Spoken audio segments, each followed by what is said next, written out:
हरे कृष्णा। हरे कृष्ण। तो हम लोग पहले 2 मिनट कीर्तन कर लेते हैं, then we'll start. ठीक है। आज थोड़ा सा लेट हुआ हमारा। हाँ। जय राधा माधव कुंज बिहारी,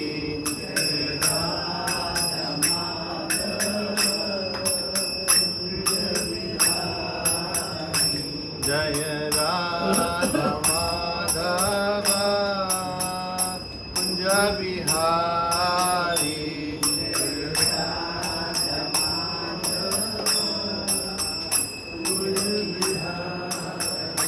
जय गोपी जन वल्लभ गिरवरधारी,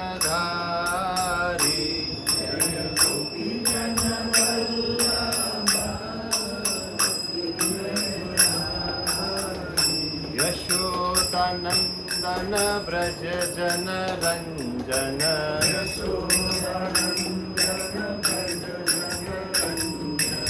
यशोदानंदन ब्रज जन रंजन,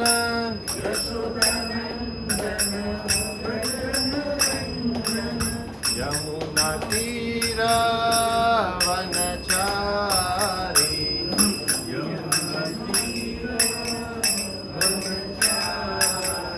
जय राधा माधव कुंज बिहारी,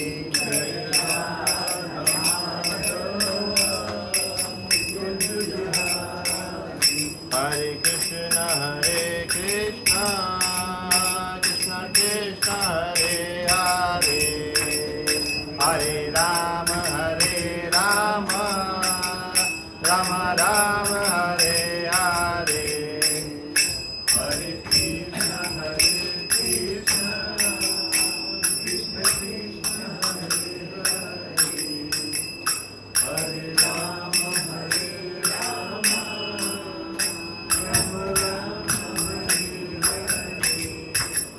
जय राधा श्याम सुंदर राधा श्याम सुंदर राधे राधे, जय राधा श्याम सुंदर राधा श्याम सुंदर राधे राधे, जय ललिता विशाखा जय हो राधे श्याम, ललिता विशाखा जय हो राधे श्याम, ललिता विशाखा जय हो राधे श्याम, ललिता विशाखा जय जय कृष्ण बलराम कृष्ण बलराम कृष्ण बलराम, जय वृंदावन धाम, जय कृष्ण बलराम कृष्ण बलराम कृष्ण बलराम, जय वृंदावन धाम, जय गौरानिताय गौरानिताय गौरानिताय, जय गौरानिताय, जय गौरानिताय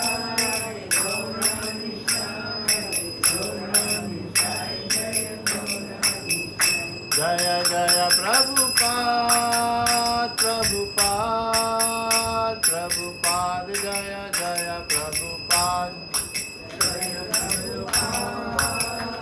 प्रभुपाद प्रभुपाद, जय जय प्रभुपाद।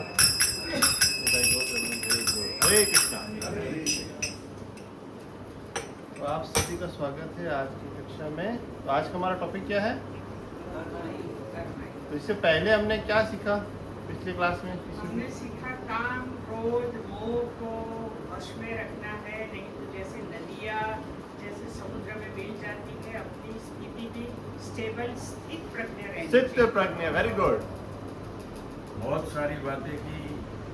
जब अर्जुन ने पूछा केशव को कि स्थित प्रज्ञ कैसा होता है, मतलब वो आदमी कैसे बिहेव करता है, कैसे बातें करता है, तो कृष्ण भगवान ने कहा कि जितनी इंद्रियां हैं वो इंद्रिया को जो वश कर लेता है, और एग्जाम्पल कछुआ का दिया, कछुआ का दिया, जैसे हमको संकुचित कर लेता है, वो योगी है। वो वेरी गुड। बहुत अच्छा अध्ययन भी करें, मतलब आप इसे कहते हैं after class the study. Class के बाद भी अगर आपने अध्ययन किया होगा तो ही आप ऐसा बोल सकते हो। खाली क्लास से बैठे रहोगे भूल जाते हैं। वो 1 घंटे तक भी याद नहीं रहेगा।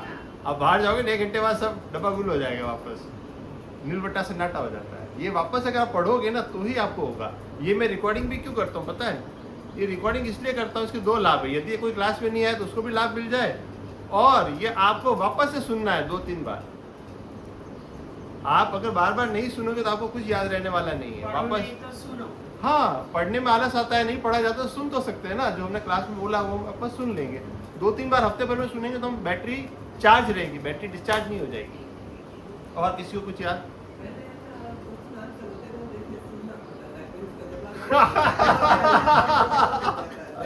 सही बात है, सही बात है,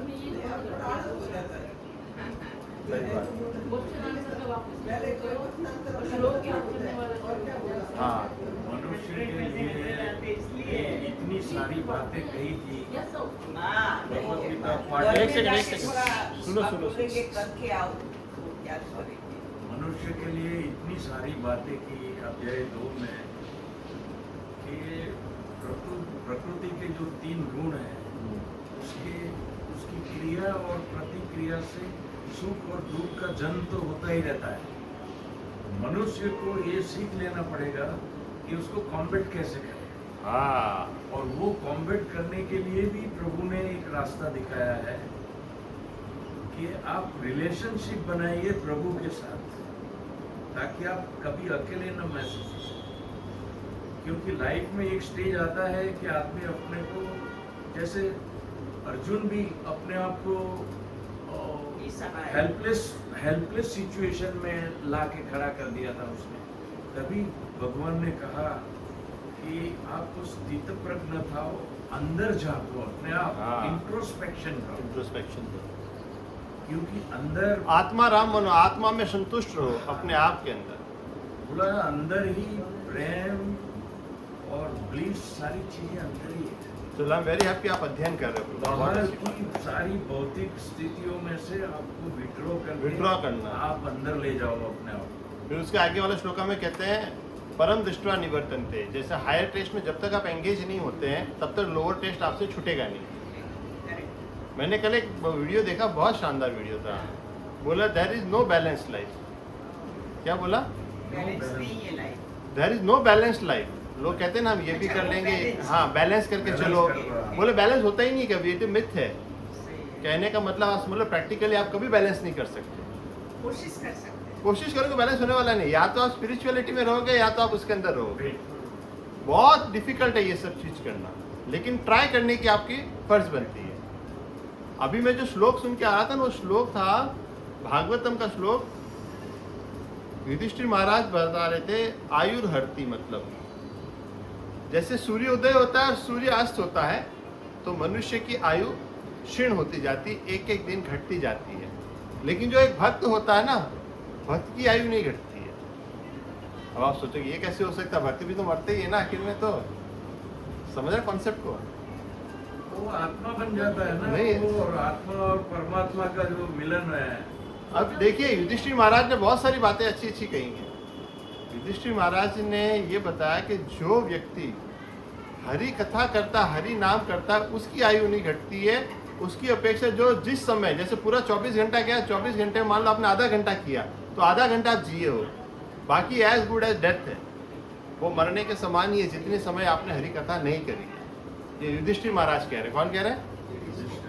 आप समझ सकते हैं कथा करना, हरि नाम लेना कितना इंपॉर्टेंट है। ये भी कहते हैं कि अगर आप हरि नाम नहीं लोगे तो 84 लाख की योनियों में आपको घुसना पड़ेगा।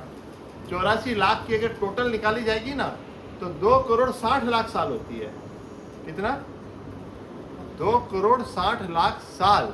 आज आपको ये शरीर मिल गया, 70-80 साल जो भी इसकी एज है, ये अपॉर्चुनिटी मिस करी तो क्या होगा? नेक्स्ट अपॉर्चुनिटी कब मिलने वाली है आपको? 2 करोड़ 60 लाख साल। आप सोच भी नहीं सकते। लेकिन अगर आपने भक्ति प्रैक्टिस करी, आधी अधूरी भी रह गई, तो नया जन्म जो मिलेगा एक भक्त के यहाँ पे मिलेगा, जहाँ पहले से घंटियां बजती है, पहले से भगवान का नाम लिया जाता है। तो आपकी जर्नी वहीं से चालू होगी जहाँ से यहाँ रुकी है। ये ऐसा नहीं है कि भाई वापस से नर्सरी जाके ABCD पढ़ना, ऐसा नहीं है।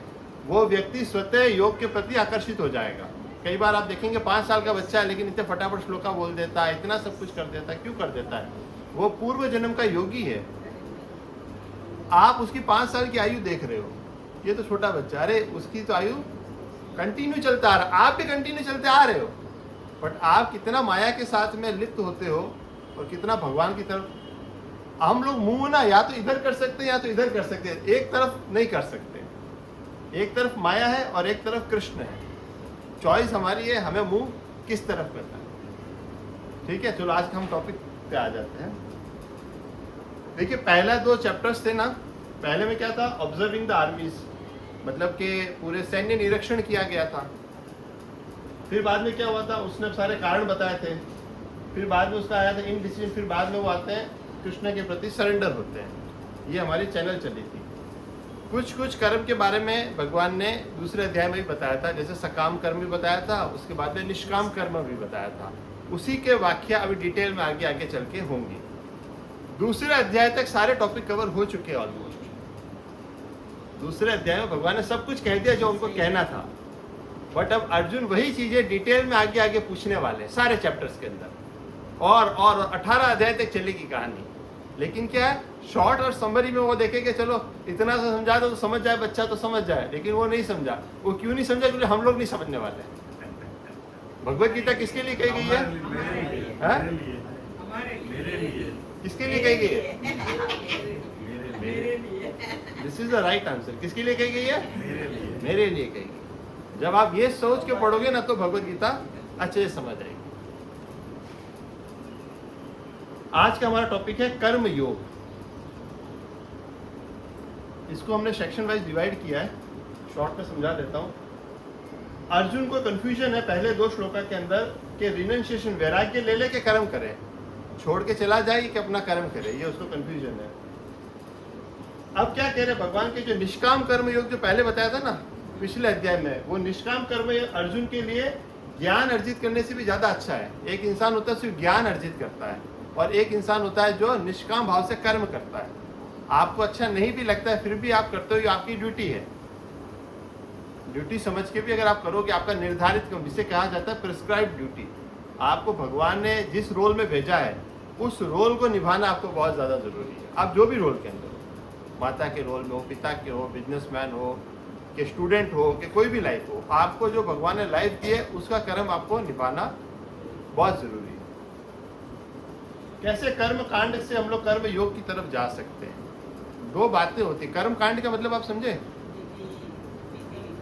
ये सब विधि विधान होते हैं, रिचुअल्स। जैसे ये व्रत करेंगे तो ये फल मिलेगा, ऐसा किया तो ऐसा नहीं हो जाएगा, ऐसा करेंगे तो ऐसा डर लगेगा, ऐसा करेंगे तो ऐसा मिल जाएगा, ये यज्ञ करेंगे तो ये फल मिल जाएगा। ये सब क्या हो गया?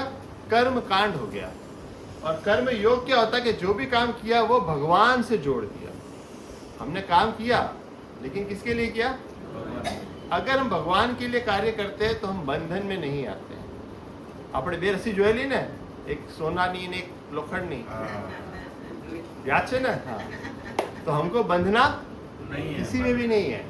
और ये बंधन से मुक्त होने का कैसे ट्रिक क्या है, इसका फॉर्मूला क्या है? ये फॉर्मूला इसी अध्याय में भगवान समझाएंगे। एक श्लोका आएगा, वो मैं तब तक रुका हुआ हूँ, सस्पेंस नहीं खोल रहा हूँ। उस श्लोका पे सस्पेंस खोलूंगा तो मजा आएगी। ठीक है? निष्काम कर्म योग करो एक उदाहरण सेट करने के लिए समाज के प्रति। क्योंकि क्या है कि ना, जैसा जैसा महान व्यक्ति करता है ना, समाज उसी का अनुसरण करता है। आज विराट कोहली अगर काउंटर लेके बैठा है, कुछ न कुछ राधे राधे राधे राधे करता है तो कुछ 10, 5, 100, 200 फर्क पड़ता है। आज मान लो शाहरुख खान है, कोई एक तरीके की विशेष पैंट पहनता है, या ऋतिक रोशन एक तरीके की टी-शर्ट पहनता है, तो उसका प्रभाव पड़ता है, दुनिया वही लेने के लिए दौड़ती है। तो जैसा जैसा करता है, जैसे मोदी जी है, मोदी जी जो करेंगे वो जनता फॉलो करेगी। तो बड़े व्यक्ति को अपने आचरण का बहुत ध्यान रखना पड़ता है। तो जैसा वो आचरण करेगा उसके जो फॉलोवर्स हैं वही फॉलो करेगा। मैं आपको बताऊं, मैंने कार खरीदी थी TUV महिंद्रा की। क्यों खरीदी थी? उसकी एड के अंदर बाहुबली आया, क्योंकि मैं बाहुबली का बहुत बड़ा फैन। हालांकि उसके अंदर अच्छे फीचर्स भी थे, ऐसी बात नहीं है, वो हाईटेड गाड़ी थी, सब कुछ थी, बट ये होता है, ये उस जमाने की बात है जब ये मुझे सब कुछ नहीं पता था। लेकिन मैं अपना एक्सपीरियंस बता रहा हूँ। जब मैं टीन एज के अंदर था, पहली बार ऋतिक रोशन की पिक्चर आई, तो मैं पूरा घोड़दौड़ रोड घुमा, मुझे वही 6 पॉकेट जीन्स चाहिए, मुझे वही फ्रेमलेस वाला चश्मा चाहिए। क्या चाहिए? वो पहली बार उसकी ऐड आई थी, वो कोका कोला की बोतल ऐसे घुमाता था, यू नो। तो मैं भी नाचते नाचते किया, और यहाँ पे ना टोमेटो केचप की बोतल पड़ी थी, क्या मैंने ऐसे उठाया, ये धड़ाम, और वो घूमी नहीं, वो धड़ाम से नीचे गिर गई, और 1 किलो वाली बोतल फूट गई। और मम्मी ने पीटा। मम्मी आए उससे पहले मैंने पहुंच दिया। बोतल खा गई मालूम नहीं। ये हुआ है। तो यद्यत आचरति श्रेष्ठ, जैसा श्रेष्ठ मनुष्य करेगा वैसा ही जनता उसका फॉलो करेगी। अगर पिक्चरों के अंदर ज्यादा गाली गलौज दिखाया जाएगा तो नीचे वाली जनता गाली गलौज सीखेगी, और अच्छी अच्छी बातें सिखाई जाएंगी तो नीचे वाली जनता अच्छी अच्छी बातें करेंगी। तो क्या हम फीडिंग ले रहे हैं, that is much much important. ये भी भगवान एक कॉन्सेप्ट समझाएंगे, ये भी मार्केटिंग फिलोसॉफी है बहुत बड़ी। भगवद गीता में सारी फिलोसॉफी डिस्कस है, मैनेजमेंट भी डिस्कस होता है, मार्केटिंग भी डिस्कस होता है। Conquering the lust, the gateway, the greatest enemy. हमारा सबसे बड़ा शत्रु जो है वो काम है, और कैसे इसके ऊपर हमें विजय प्राप्त करनी है, ये लास्ट वाले सेक्शन में है। आज जैसे हमारी ऑडियंस भी कम है, चलिए प्रभु जी आपसे शुरू करें। करिए प्रभु जी। अर्जुन ने कहा "हे जनार्दन, हे केशव, यदि आप मुझे को प्रणाम करने की कोशिश करते हैं, तो फिर आप मुझे इस युद्ध में क्यों लगाना चाहते हैं?" यहाँ पे जनार्दन बोला, जनार्दन का मतलब क्या होता है? जगत के रखवाले। हाँ, जनता का पालन पोषण करने वाले, उसे कहते हैं जनार्दन। हे केशव, केशव नाम क्यों पड़ा था पता है? भगवान का नाम, इससे बहुत सारे भगवान के नाम आएंगे। हर बार हर जगह पे कोई नाम लेता है, उसका एक महत्व होता है। तो यहाँ पे जनार्दन बोला मतलब लोगों का देखभाल करते हैं, लोगों का प्रजा का पालन पोषण करते हो, और आप मुझे युद्ध में लगा रहे हो, तो लोगों को तो मारने के लिए लगा रहे हो। तो ये कैसे जस्टिफाइबल है ये चीज? मारना कोई कहता नहीं, यज्ञ थोड़ी हो जाए किसी को मारने जा रहे हैं। हे केशव, केशव क्यों रखा है भगवान का नाम पता है आप किसी को? एक तो घुंघराले बाल, और एक है केशी नाम का एक राक्षस था, उसको मारा था एक्चुअली, इसीलिए उनका नाम पड़ा केशव।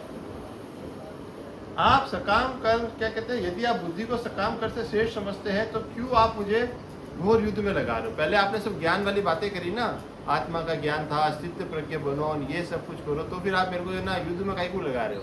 थोड़ा सा कंफ्यूजन है। एक्चुअली भगवद गीता एक बार में किसी को समझ में नहीं आएगी, धीरे धीरे करके ही आएगी। नेक्स्ट पे आते हैं। आपके ज्ञान से अनेक आपका विदेशों से मेरी बुद्धि दूर करो। खुदा कृपा करके इनमें से मेरे लिए सर्वाधिक श्रेष्ठ क्या करो। देखिए, सबसे अच्छी क्वालिटी है, हम सामने वाले को पूछते हैं कि हमारे लिए श्रेष्ठ कर क्या होगा। मान लीजिए आपकी लाइफ में कोई सिचुएशन है, आप दिमाग लगा रहे हो दुनिया भर का, क्या दुनिया भर का दिमाग लगाया, और आपके लिए क्या ज़्यादा फायदेमंद है वो आप खुद डिसाइड कर रहे हो। समझ रहे हो कहने मतलब? और एक आप अथॉरिटी के पास में गए, किसी सीनियर के पास में गए, उसको अपनी लाइफ की परिस्थिति समझाई, और वो आपके लिए निर्णय लेता है, क्योंकि आपको लगता है कि वो इस फील्ड का चैंपियन है या महारथी है या ज़्यादा विशेषज्ञ है। ज़्यादातर इसमें गुरुजन होते हैं एक्चुअली, कि जाके सलाह लेता है ना इंसान गुरुजनों से, भाई हमें क्या करना चाहिए। तो ये सच्ची अच्छी बात है कि जब हमें कुछ नहीं आता तो हम सामने वाले के सामने सरेंडर करते हैं और उसको कहते हैं कि हमारे लिए श्रेष्ठ किया है, प्लीज़ आप डिसाइड करिए। हम लोग कन्फ्यूज्ड हैं, समझ रहे हैं क्या मतलब? हम लोग कन्फ्यूज्ड, हम लोग क्या करें। व्याम मिश्रित, व्याम मिश्रित का मतलब है अनेक अर्थ है उसके अंदर, ये भी अर्थ निकलेगा, ऐसा भी अर्थ निकलेगा, वैसा भी निकलेगा। तो मेरी बुद्धि जो है मोहित हो गई है, बिविल्डर हो गई है, समझ नहीं पा रहा कि एग्जैक्टली करना क्या है। कहते हैं ना, कहना क्या चाहते हो आखिर, तो वो उसको समझ में नहीं आ रहा है। अब ये नेक्स्ट होगा कर्म योग से कैसे ज्ञान योग श्रेष्ठ। नेक्स्ट वाला हम पढ़ते हैं पहले। यस प्रभु जी। श्री भगवान ने कहा, हे निष्पाप अर्जुन, मैं पहले ही बता चुका हूँ कि आत्मा साक्षात्कार का प्रयत्न करने वाले 2 प्रकार के पुरुष होते हैं। कुछ इसे ज्ञान योग द्वारा समझने का प्रयत्न करते हैं, तो कुछ भक्तिमय सेवा के द्वारा। देखिए, हे निष्पाप अर्जुन, क्या बोला? एकदम प्योर है अर्जुन। क्या है? एकदम प्योर है। अगर वो प्योर नहीं होता तो इतनी करुणा भी नहीं आती। वो प्योर हार्टेड है, तभी तो अपने परिजनों के लिए इतना भाव विभोर हो रहा है कि मेरे को युद्ध नहीं करना, मारामारी नहीं करनी, क्यों लहू बहाना, मेरे को राज्य भी नहीं चाहिए, मेरे को कुछ भी नहीं चाहिए, भीख मांग के खा लूंगा, सारे के सारे तर्क दे रहे हैं, क्योंकि वो बहुत ज़्यादा प्योर भक्त है भगवान का, शुद्ध भक्त है।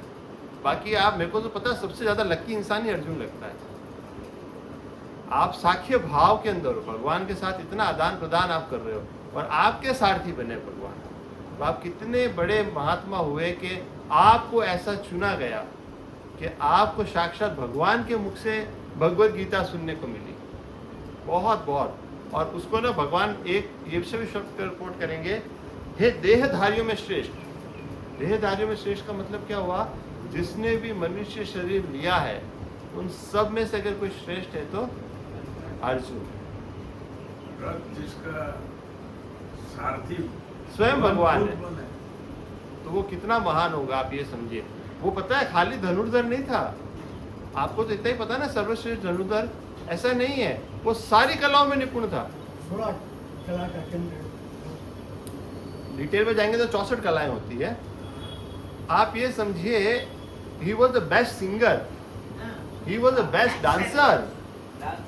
Yes. हाँ, वो बेस्ट डांसर था, बेस्ट सिंगर था, वो हर चीज में बेस्ट था। सुबहानअल्लाह। सुंदर था, हैंडसम, ब्यूटी, हर चीज में बेस्ट। आप समझो इंद्र के पास जाके उसका आसन शेयर करके आया बंदा, इंद्र भगवान भी इतना प्रसन्न हुए उसके ऊपर, तो क्या टैलेंट रहा होगा, क्या चीज रहा होगा। वो एक बार ना जब स्वर्ग गया था ना, तो एक अप्सरा मोहित हो गई थी, उस अप्सरा का नाम मैं भूल जा रहा हूँ। उर्वशी था, वो उर्वशी तो वाल्मीकि विश्वामित्र के समय आई थी। हाँ, उर्वशी होगा, सॉरी, उर्वशी। बाद में तुम, मैं पहले भी आई थी, मैं देखो मान मानूंगा, मैं ये देख रहा हूँ कि वो मोहित हो गई थी, लेकिन उसने तो हाथ जोड़ के बोल दिया आप तो मेरी माता के समान हो, तो उसका वो तिरस्कार लगा कि इसने मुझे एक्सेप्ट नहीं किया। तो इतना बलशाली, इतना हैंडसम, मतलब देवताओं को भी टक्कर मारने वाली पर्सनैलिटी थी उसकी। फिर उसने उसको एक श्राप भी दिया कि तुमको कुछ 1 साल के लिए ना वो स्त्री के रूप में रहना पड़ेगा ऐसा। तो वो भृंगला के रूप में रहा था अज्ञातवास में, आपको याद है भृंगला बना था। Yes, yes. वो dancing सिखाता फिर था। उत्तरा को उसने डांसिंग सिखाई। Correct, उत्तरा विराट राजा की बेटी। correct. अब उत्तरा कौन है पता है आपको? अभिमन्यु की भाई। फिर वो लोग भी उससे मोहित हुए थे, तो बोला कि इसका विवाह करवा देंगे, तो बोला नहीं, ये तो मेरे बेटे के लिए योग्य है। तो उसका विवाह जो होता है फिर अभिमन्यु से किया जाता है। उत्तरा के गर्भ के अंदर परीक्षित महाराज आए थे, जिसकी रक्षा स्वयं भगवान ने करी थी, ब्रह्मास्त्र से बचाया था। हमारे पास था अश्वत्थामा ने चलाया था। 2 सबसे बड़े ग्रंथ है हमारे पास, भगवत गीता और भागवतम।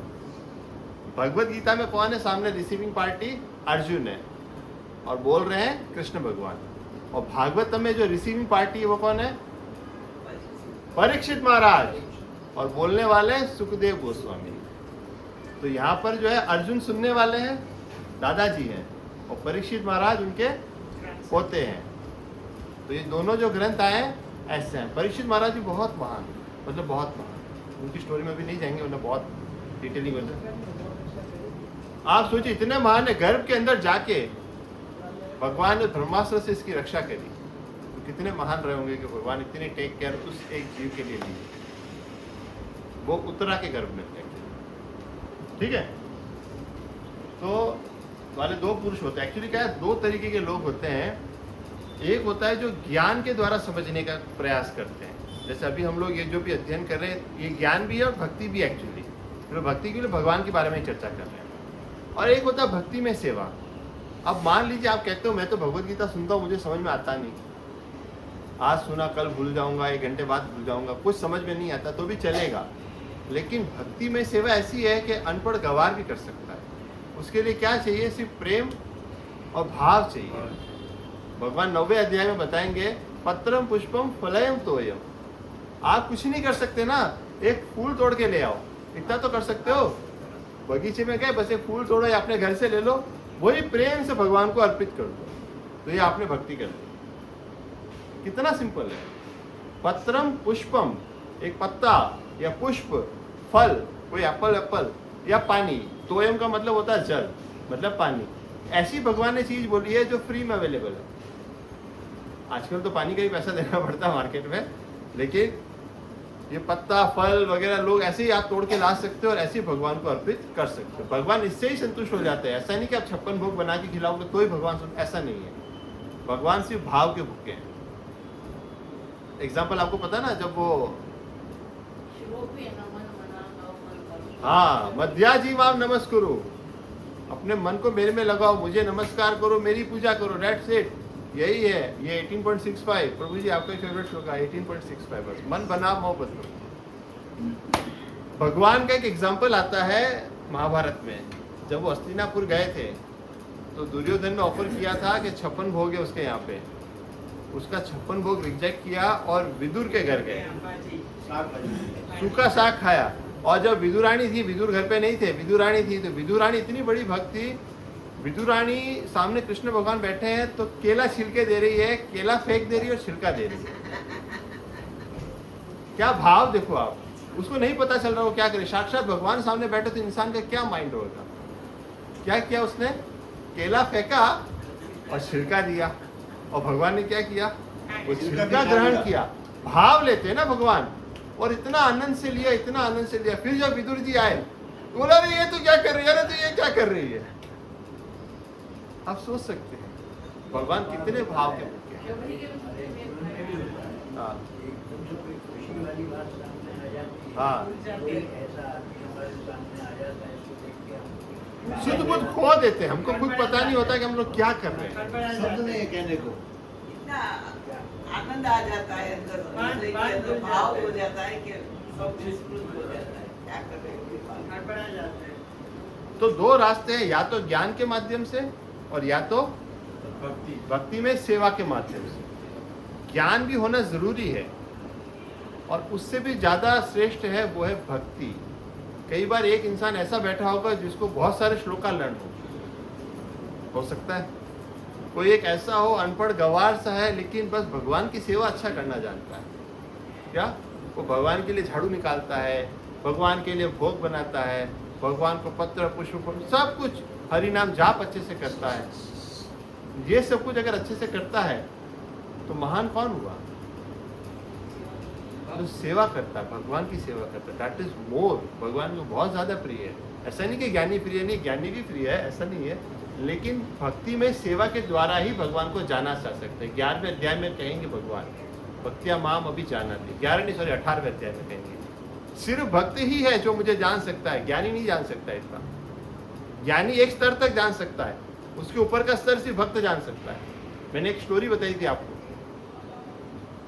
नारद मुनि को पूछा गया था कि आपके भगवान क्या कर रहे हैं अभी, तो नारद मुनि ने आंसर दिया कि सुई के छेद में से हाथी को पसार कर रहे हैं। क्या कर रहे हैं, सुई में आपने धागा पिरोया है, मेरे को तो बहुत तकलीफ होती है, उसमें से हाथी को निकाल रहे हैं। तो सामने वाला वाला क्या बेवकूफ बनाते हो, ऐसा कभी होता है। ये क्या था, ज्ञानी है। और भक्त बोलता हाँ हो सकता है। क्यों हो सकता है, वो भगवान है, कुछ भी कर सकते हैं। ये विश्वास किसको होगा, सिर्फ भक्त को विश्वास होगा। ज्ञानी अपनी दिमाग लगाएगा, तोड़ेगा मोड़ेगा, सब कुछ लगाएगा।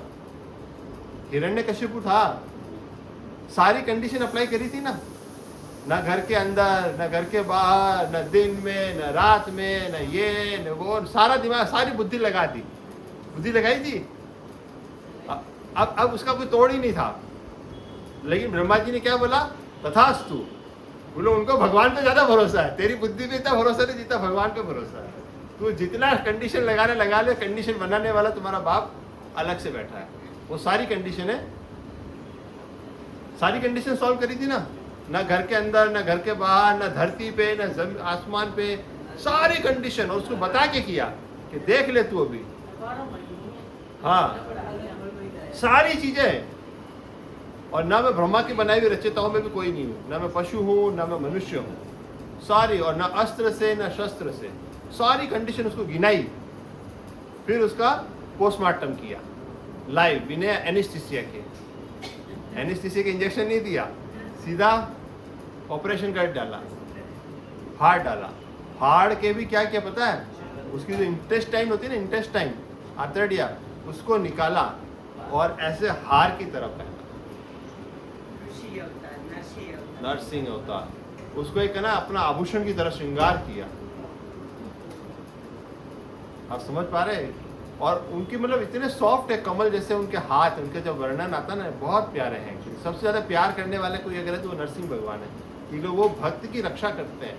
अगर आप भक्ति में जीवन में आगे बढ़ना चाहते हो, आपको कोई भी दिक्कत आती कुछ भी आती है तो आपको नरसिंह भगवान को ही प्रणाम करना चाहिए, वो आपकी सारी बाधाएं दूर कर देंगे। उनका नाम है भक्ति विघ्न विनाशक।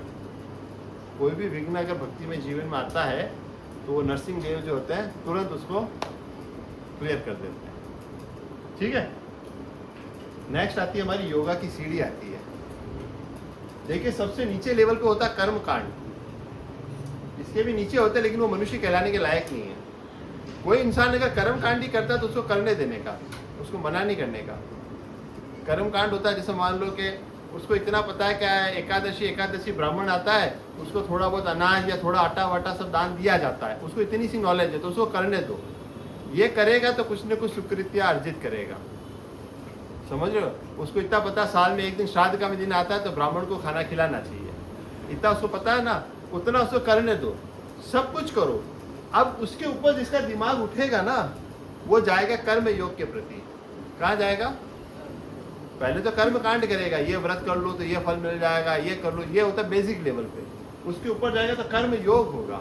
कर्म योग का मतलब क्या? जो भी काम करेगा भगवान के लिए करेगा। उसके ऊपर वो जब जाएगा तो वो ज्ञान, अभी ऐसा कर्म करने लगेगा ना तो अंदर से वो लगेगा यार मैं कुछ पढ़ूं, कुछ जानूं, कोई भगवत गीता भागवतम सुनूं, तब इच्छा जगेगी, तब वो उसको सुनने का प्रयास करेगा तो उसको ज्ञान मिलेगा। ज्ञान से भी अलावा एक और चीज है, उसे कहा जाता है अष्टांग योग। अष्टांग योग क्या होता है? एक और माध्यम होता है भगवान तक पहुंचने का, बट वो बहुत डिफिकल्ट है।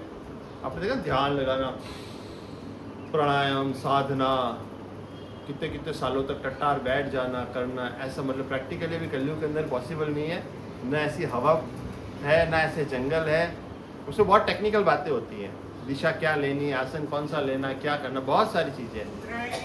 हाँ, तो ऐसे प्रैक्टिशनर, ऐसे योगा गुरु होना बहुत रेयर है एक्चुअली। प्योरिटी नहीं रहेगी कहीं पे भी। गीता में ये लिखा है कि जो कंटामिनेटेड कॉन्शियसनेस है, हाँ, उसको प्योर करने के लिए अष्टांग योग। ये और भी भक्ति माध्यम योग। ऐसा नहीं कि नहीं है, देखिए, बट ये क्या है कलयुग के अंदर बहुत डिफिकल्ट है। ध्यान हम आप क्लास में बैठे हो, मैं गारंटी लेता हूँ 1 घंटा का 1 घंटा आपका ध्यान नहीं लगता है। आपका मन कहीं ना कहीं दौड़ के आ जाता है।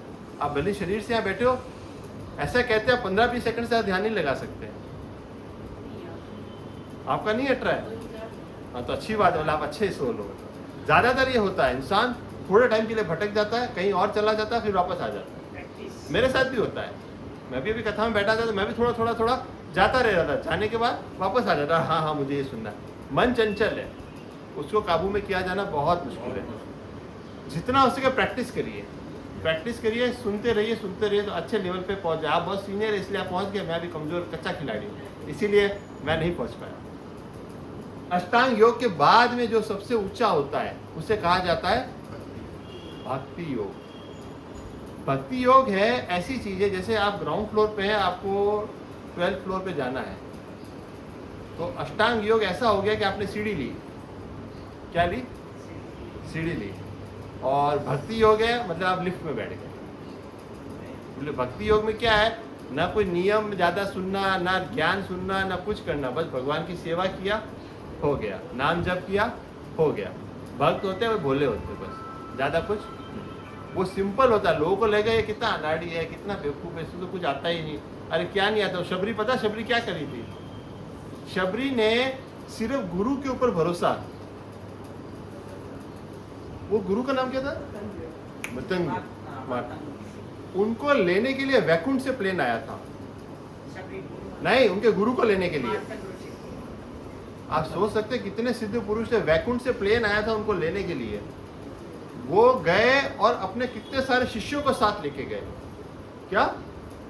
कितने सारे शिष्यों को लेके गए, शबरी को नहीं लेके गए।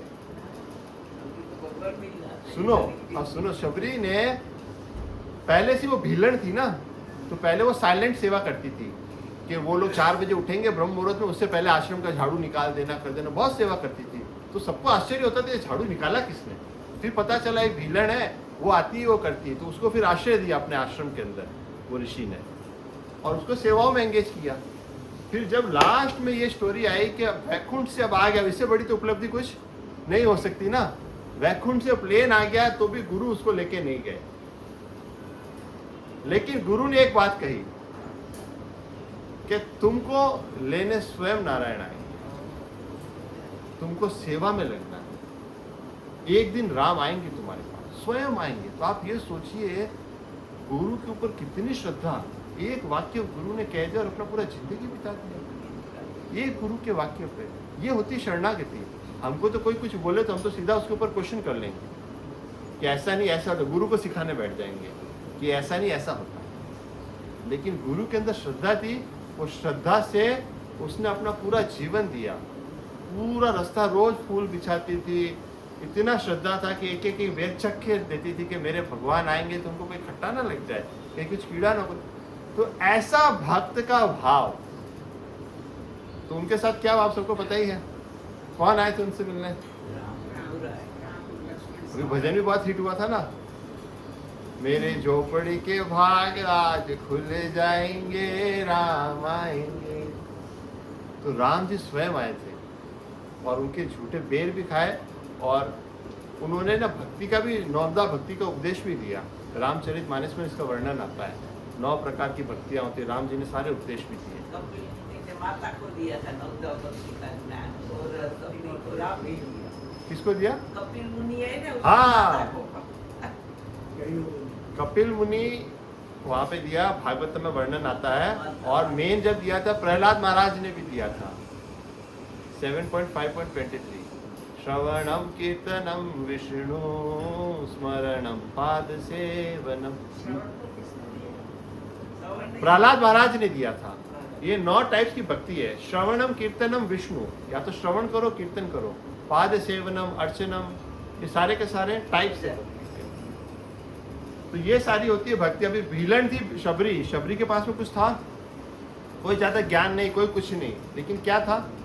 भक्ति में सेवा थी। उस भक्ति में सेवा के लिए कौन आ गए? स्वयं राम आ गए। तो जब राम आपके दरवाजे पे आ जाएंगे, उससे बड़ी उपलब्धि आपको कुछ और चाहिए ही नहीं। स्वयं राम आ गए तो आपने, सबसे बड़ी पसंद मुझे ना उसका लगता है, केवट का। हाँ? केवट ऐसा कहते हैं कि क्षीर सागर में कछुआ था। क्या था? तो नारायण ऐसे लेटे हुए थे, तो वो टच करना चाहता था फीट को, तो वो जो शेषनाग थे ना, फन मार के उनको साइड कर देता था कि डिस्टर्ब मत कर। क्या? वो नहीं करता था। फिर उसको ऐसा योनि मिला था, यहाँ पर लीला है भगवान की, कि स्वयं राम जी आ गए, तो उसको पता है कि ये भगवान है। तो अब पैरों को पखारे कैसे? भगवान को पैरों को एक बार पखार लिया तो हो गया। तो प्यार से आराम से ऐसे ऐसे पैर धुलाए जा रहे, लक्ष्मण जी की तरफ देख रहे हैं। अब फन मार के बता, उस वक्त तुम फन मार रहे थे ना, मेरे को टच नहीं करने दिया तुमने भगवान के चरण कमलों को। आज मैं तुम्हारे सामने आराम से बैठ के भगवान के चरणों को धोऊंगा, अब तुमको जो करना हो कर लो। देख, और लक्ष्मण जी भी देख रहे हैं। तो ये था केवट का भाव। और केवट से अच्छा बिजनेसमैन कोई नहीं था। केवट ने क्या किया? नाई से ना नाई ले, धोबी से ना धोबी। एक ही प्रोफेशन करने वाले लोग आपस में लेन देन नहीं करते हैं। तो राजा रामचंद्र जी देखे, मैं तो राजा का बेटा और तू केवट, हम दोनों का काम एक कैसे हुआ? क्वेश्चन मार्क तो आएगा ही ना। फिर बोले कि भाई मेरा तो काम है बस इधर से इधर तक उतारता हूँ, और आपका काम है वो भव सागर पार कराते हो। मैंने मेरी ड्यूटी निभा दी, इधर से इधर तक मैंने आपको पहुंचा दिया। अब जब मैं आऊंगा तोरे घाट तो पार मुझे उतारिए। जब मैं आपके घाट आऊं ना, तब आप मुझे पार उतार। तो ये होता है सौदा एक्चुअली। भगवान के साथ में कंफर्म टिकट ले ले, आरएसी और वेटिंग लिस्टिंग नहीं है ये क्या है? ये कंफर्म टिकट है। कंफर्म टिकट लेके इंसान चला गया।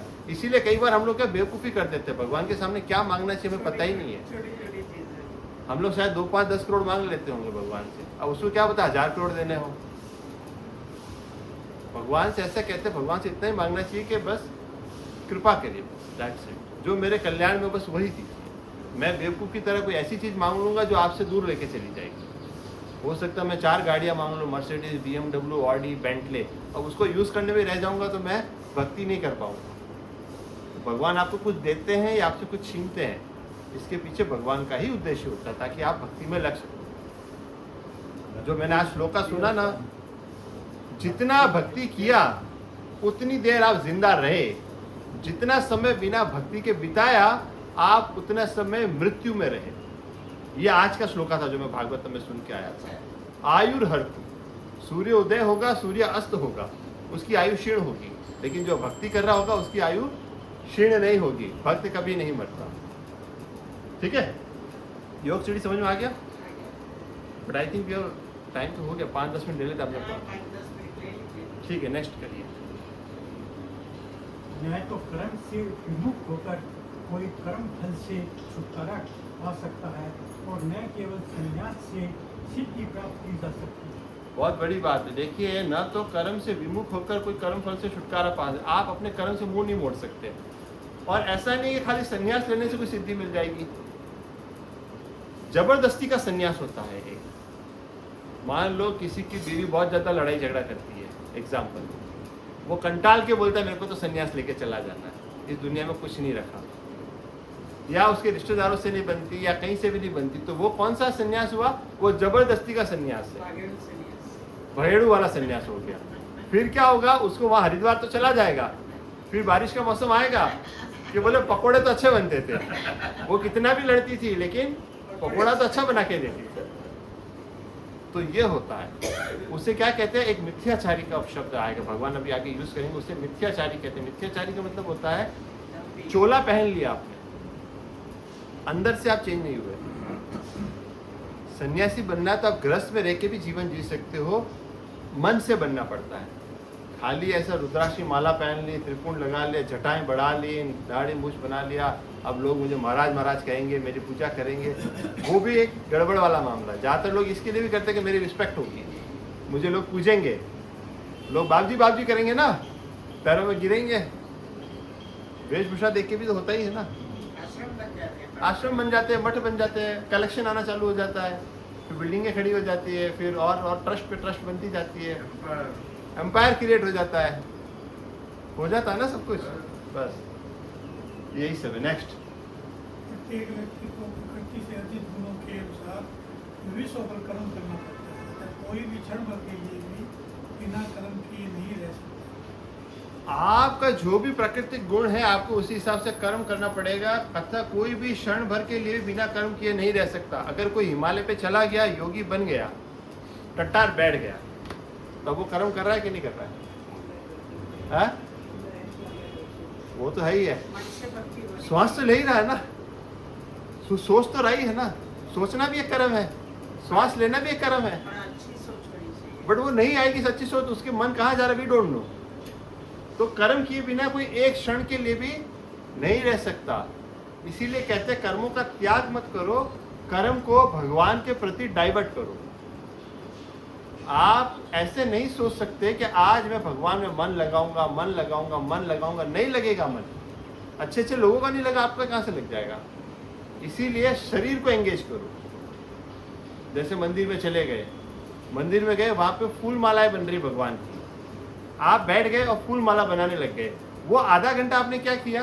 भगवान का ही चिंतन किया, भगवान की सेवा हुई। किचन में चले गए, खाना बनाने में सेवा दे दी। मंदिर में झाड़ू पोछा हो रहा था तो झाड़ू पोछा कर दिया। तो शरीर को जब तक आप इन्वॉल्व नहीं करोगे ना, मन इन्वॉल्व नहीं होगा।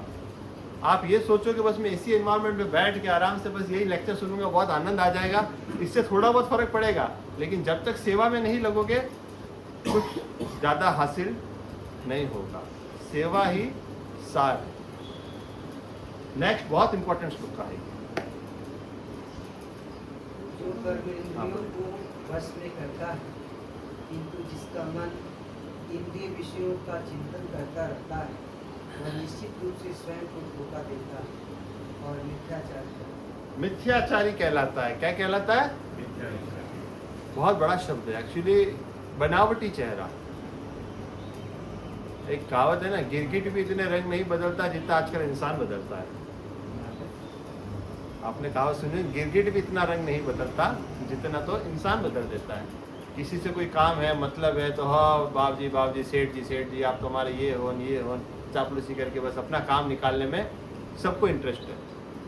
आपका इज्जत नहीं होता, एक बात याद रखना। कोई भी आपके हाथ में आके प्रशंसा करता है ना, उसके पीछे उसका कोई ना कोई स्वार्थ छुपा है। वो आपके पद की कर रहा है, चापलूसी कर रहा है, आपको सेठ कर रहा हो, आप तो इतने बड़े सेठ हो, आप तो ये हो। अरे उसका कुछ उद्देश्य है, या तो उसको अपना माल बेचना है आपको, या आपको वो बोलेगा कि आप समाज के इतने बड़े सेठ हो, ये हो, वो तो आपको डोनेशन लेके जाएगा, चढ़ाएगा नहीं तो कहाँ से काम होगा। समझ पा रहे हैं कहने मतलब? यहाँ पर मिथ्याचार लिखा है। ये फोटो में दिख रहा है आपको कुछ? क्या दिख रहा है? एक साधु बने हुए हैं, लेकिन क्या कर रहे हैं? कर रहे हैं। तो ये क्या कर रहे हैं कि ना, भक्ति नहीं कर रहे हैं, बट एक आवरण इन्होंने धारण कर लिया है। अब इसी के मुकाबले गृहस्थ हो, वो शुद्ध है, वो कुछ खाता पीता नहीं, कोई व्यसन नहीं, कोई जात में व्यसन नहीं, वो ज्यादा महान है। एक भागवत कथा करने वाला अगर मान लो कथाकार बैठा है, लेकिन वो पीछे व्यसन करता है कि जो भी गलत काम भी अगर करता है, उससे ज्यादा श्रेष्ठ उस भागवतम में सच्चे मन से झाड़ू लगाने वाला। भगवान उसके ऊपर कृपा ज्यादा करते हैं। इसीलिए मिथ्याचारी नहीं बनना है। क्या नहीं बनना है? मिथ्याचारी शब्द याद रखना, मिथ्याचारी नहीं बनना है। शो ऑफ नहीं करना है। बहुत से लोग कह देते भक्त लोगों कि आप लोग तो शो ऑफ करते हो यार, तिलक लगाते हो, धोती पहनते हो, ये करते हो। अरे ये शो ऑफ नहीं है भैया, ये कृष्ण का स्मरण दिलाता है सामने वाले को। मैं आज जैसे धोती पहन के निकलता भी हूँ सोसाइटी में, तो जो भी दिखता है मुझे हरे कृष्णा कर देता है, लगता है ना। और एक और बताता हूँ, धोती कुर्ता पहनने से आपकी पर्सनैलिटी अच्छी बन जाती है, लोगों का देखने का नजरिया आपके प्रति थोड़ा सा चेंज हो जाता है। एक रिस्पेक्ट की नज़र से देखता है कि ये शायद कोई पंडित है या कुछ है, कुछ तो है, ऐसा लगता है कुछ तो है, कुछ ना कुछ तो विशेष है। और जबकि ये तो हमारा पहनावा ही था। आज से 60-70 साल 80 साल पहले जाओगे तो यही हमारा पहनावा था। आज आप धोती पहन के जाओगे तो लोगों को आश्चर्य होगा, हो धोती पहनता है। लेकिन क्या ये वैष्णव ड्रेस है, क्या बोलते हैं इसको? जैसे प्रभु जी देखिए कितना सुंदर पहन के आए हैं, इनका देखिए आप, इनको देखते कितनी प्रसन्नता आती है। तो ऐसा है, भक्त मिलेगा तो आपको दूर से हरे कृष्णा कर देगा। हमारी वजह से किसी के जीवा पे अगर कृष्ण का नाम आया तो आप एक सक्सेसफुल इंसान क्या हो। आप निकलते हो गली में कहीं पे भी बिना तिलक निकलते हो, डेट इज नॉट गुड। तिलक धारण करना चाहिए। अगर आप भगवान शिखा, हाँ शिखा रखना चाहिए। हाँ मैंने रखी ना, दिखती नहीं है ऐसे, ये देखिए अभी रखना मैंने भी चालू किया ना एक्चुअली। ये सब दिख रहा है, फोल्ड होगा करेगा, सब आएगा धीरे धीरे। I am a baby right now actually. मैं क्लास लेने बैठ गया हूँ आपके सामने, बट मैं एक स्टूडेंट हूँ। क्या हूँ? मैं सीख रहा हूँ। अब मैं क्लास क्यों लेता हूँ? ताकि मेरी प्रैक्टिस अच्छे से हो जाए, मैं अच्छे से सीख पाऊँ। बोले इंसान जो बोलेगा वो पहले खुद तो प्रैक्टिस करेगा।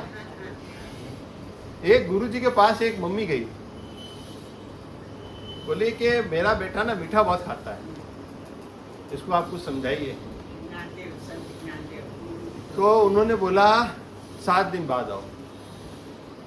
बोला 7 दिन बाद। 7 दिन बाद गए वापस, वो माँ अपने बेटे को लेके गई। तो गुरुजी ने बेटे बोले मीठा मत खाया करो, कम खाया करो, इतना ही बोला। बोले ये बात ही बोलनी थी तो आप 7 दिन पहले ही बोल देते, इतना 7 दिन के बाद क्यों बुलाया? बोले मैं ही इतना मीठा खाता था, मैं इसको कैसे बोलूं कि मीठा कम खाया करो। मैंने पहले 7 दिन तक मीठा एकदम कम कर दिया, तब मैंने इसको जाके बोला। तो आप जब भगवत गीता पढ़ाना चालू करोगे ना, तब आपके अंदर ये सारे बदलाव आएंगे कि हाँ मैं अगर ये बोल रहा हूँ तो कम से कम मैं तो ये चीज़ पालन करूँ। अगर मैं ही नहीं करूँगा तो मेरा बोलना ही व्यर्थ हो जाएगा। थोड़ा बहुत उसके अंदर असर आएगा, जो बोलता है ना उसके अंदर असर आता है। तो इसके अंदर फायदा हमारा अपना है। तो आप लोग भी जहाँ जहाँ जाओ 2-4 लोग को पकड़ो और भगवत गीता का बम फोड़ देने का। पहला तो घर पे ही जाने का। जैसे कैसे छोटा बच्चा होता है ना, नर्सरी वाला घर पे जाता है तो सबसे पहले माँ को सिखाता है, ए फॉर एप्पल, ये देखो ये एप्पल। आपने देखा ना छोटा बच्चा होगा, वो सबसे पहले घर वालों को सिखाएगा, ये ए है, ये बी है, ये सी है। वैसा ही हमको करने का, बचपन बनाने का। घर पे जाओ, घर वालों को पकड़ो, इसको ये कहते हैं हम शरीर नहीं, हम आत्मा है, हरे कृष्णा नाम लेना है, ये करना है, भोग वाला प्रसाद ही खाना है, तो आपका भी संकल्प जो होता है दृढ़ होता है। तिलक लगाना, ये सब कुछ आपको ही कहना होगा, तो ही आपके अंदर बदलाव आएगा, नहीं तो नहीं आने वाला। टाइम वापस है पाऊंगा, 10-11 हो गई है, 5 मिनट और ले लूँ। तो ये है हमारा मिथ्याचार। चलो नेक्स्ट पे आ जाते हैं।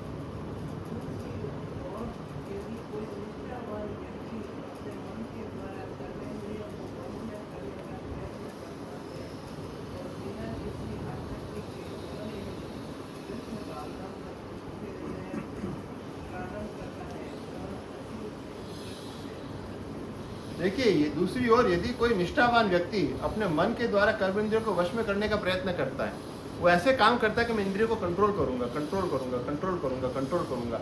अब वो कंट्रोल कर रहा है, उससे बेटर भी ये होगा कि वो कर्म योग कर रहा है और कृष्ण भावनामृत का कर्म कर रहा है। कृष्ण भावनामृत का कर्म क्या हो गया कि कृष्ण की प्रसन्नता के लिए जो भी हम कार्य करते हैं उनकी सेवा के लिए।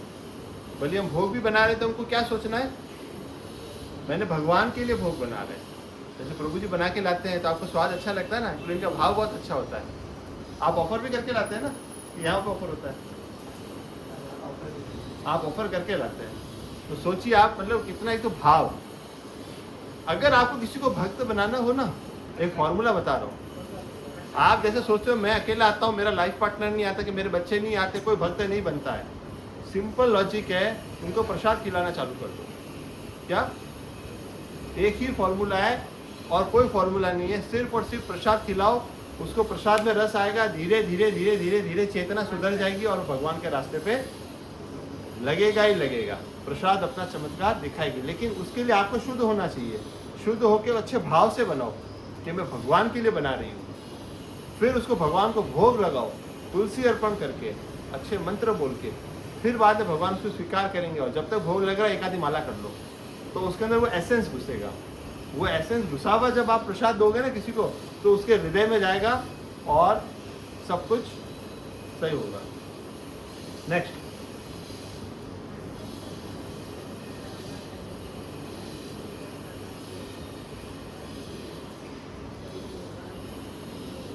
अपना नियत कर्म करो, जो भी आपका कर्म है वो करो। अगर आप टीचर हो तो पढ़ाओ, अगर आप सोल्जर हो तो वहाँ पे जाके लड़ो, अगर आप जज हो तो कोर्ट में बैठ के करो, आप एम्प्लॉय हो, बैंक एम्प्लॉय, तो एंट्रियाँ मारो। जो आपको कर्म मिला वो कर्म करो, क्योंकि कर्म न करने की अपेक्षा कर्म करना श्रेष्ठ है। ये कभी नहीं सोचने का कि भगवत गीता में बोल दिया ऐसा तो मैं अपना कर्म छोड़ के अभी खाली यही करूँ, ऐसा नहीं। कर्म भी आपको करना है और ये भी आपको करना है। कर्म के बिना तो शरीर निर्वाह भी नहीं हो सकता। खाना तो खाना पड़ेगा ना, उसके लिए कुछ तो कर्म करना पड़ेगा। इंसान जाएगा कुछ कमा है, बनाना भी पड़ेगा, कमाना भी पड़ेगा, सब कुछ करना पड़ेगा।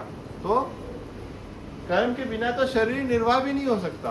ये भी सोचा है कृष्ण ने। हाँ, काम करो भाई, काम तो करना ही पड़ेगा। अगर काम नहीं करोगे तो उसको युद्ध में क्यों लगाएंगे? उसको भी बोलेंगे जा भजन करने बैठ जाए तो एक जगह पे। कर्म नहीं त्याग कर सकते, आपका जो कर्म है वो तो आपको करना ही पड़ेगा। नेक्स्ट, अब बहुत इंपॉर्टेंट श्लोक है ये, मैं पढ़ लेता हूँ। यज्ञार्थ कर्मणो अन्यत्र लोकोयम कर्म बंधन तदर्थम कर्म कौन्तेय मुक्त संग समाचर। ये बहुत इंपॉर्टेंट श्लोक है, मतलब इसका हम लोग पहले ट्रांसलेशन पढ़ लेते हैं। पढ़िए।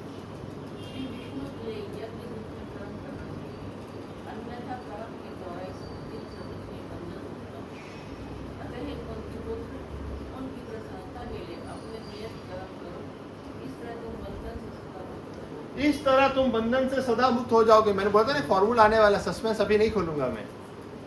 ये फॉर्मूला ये है। क्या फॉर्मूला है? इंग्लिश में मैंने लिखा है sacrifice must be perform for Vishnu. अगर आप भगवान विष्णु के लिए कार्य करते हो ना, तो आप कर्म के बंधन में नहीं आते हो। आप जब गैस जलाते हो ना खाना बनाने के लिए, तो कितने सारे कीटाणु मर जाते हैं आजकल, आपको नहीं पता है। सब्जी काटी तब भी कोई मर गया, झाड़ू लगाया कितने जीवाणु थे, चींटी थे, ऐसे ही चल गए साथ में, ऐसे ही मर गए, कितना सारा दोष लग गया। बहुत सारा दोष होता है, किसी ने कैसे व्यक्ति ने छुआ था, किसी ने क्या किया था, बहुत सारे दोष हैं। तो ये सारे के सारे दोषों से हमें राहत कब मिलेगी? कि जब हम कार्य कब करेंगे। मैंने आपको एग्जाम्पल भी दिया था सरहद पे खड़ा है सोल्जर, उसने सामने वाले पार्टी के सोल्जर को मारा तो इधर आके उसको मेडल मिला। अब वो छुट्टी मनाने के लिए घर पे आया महीने भर के लिए, बाजू वाले से झगड़ा हो गया और वही गन निकाली और बाजू वाले को मार दिया, तो उसको क्या मेडल मिलेगा? क्या मिलेगा? सजा मिले। क्यों मिलेगी? गुनाह है, वो देश के लिए कर्म था। वो देश के लिए काम किया तो मेडल मिला, खुद के लिए किया तो सजा मिला। इसलिए कार्य किसके लिए करना है? भगवान के लिए। जब भी आप कार्य भगवान के लिए करोगे तो ना इसमें और इसमें किसी में भी बंधोगे नहीं। आप कर्म के बंधे की ज्यादा अच्छा कर्म करोगे ना तो स्वर्ग भी जाना पड़ेगा, फिर वहां भोग के वापस आना पड़ेगा। गलत कार्य करोगे तो नरक जाना पड़ेगा, फिर वापस आना पड़ेगा। स्वर्ग नरक के चक्कर से बाहर निकलना है और भगवत धाम जाना है, ये हमारा उद्देश्य। इसलिए कार्य किसके लिए करना है? श्री विष्णु के लिए कार्य करना है। श्री विष्णु के लिए यज्ञ रूप में कर्म करना चाहिए कि मैं क्या कर रहा हूँ। यज्ञ, यज्ञ का मतलब ये नहीं खाली आहुति दिया, आपका कर्म भी यज्ञ बन जाता है। जैसे अभी ये जो हो रहा है ये क्या है? ये भी एक यज्ञ हो रहा है आपके साथ। आज आप माला भी करते हो तो माला भी क्या है? एक यज्ञ है, आहुतियां है। हरे कृष्ण कृष्ण कृष्ण हरे हरे, हरे राम राम राम हरे हरे। यहाँ से निकला, यहाँ पे गया, आहुति दी। क्या दी? आहुति। दैट इज कॉल्ड यज्ञ। अन्यथा कर्म के द्वारा भौतिक जगत में बंधन उत्पन्न हो जाएगा। अतः है कुंती पुत्र, उनकी प्रसन्नता के लिए अपने नियत कर्म करो, इस तरह तुम कर्म बंधन से सदा मुक्त रहोगे। सेक्शन 2 हमारा कंप्लीट। हरे कृष्णा कृष्णा कृष्ण हरे हरे, हरे राम राम राम हरे हरे। चलिए आगे का हम अगले क्लास में लेंगे। बहुत इंपॉर्टेंट है, अगली वाली क्लास मिस मत करना, वापस से वो सब आने वाला है। अभी हम लोग अपना लास्ट एक्टिविटी कर रहे हैं। Yes yes